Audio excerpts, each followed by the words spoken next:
Hello, day 5, 2023. Now I'm on the top of the El Camp Peak.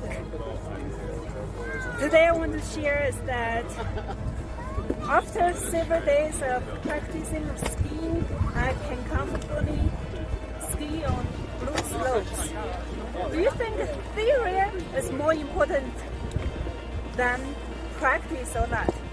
To me, it's personal practice is more important. You will build the muscle memory, just like practice public speaking or anything else. You just need to dive in and practice.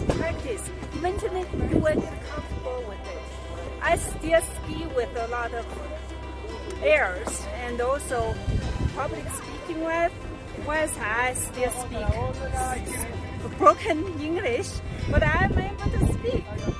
So I hope you will practice whatever you are interested in and you will be good at it. And with your muscle memory, you will just feel like breathing air.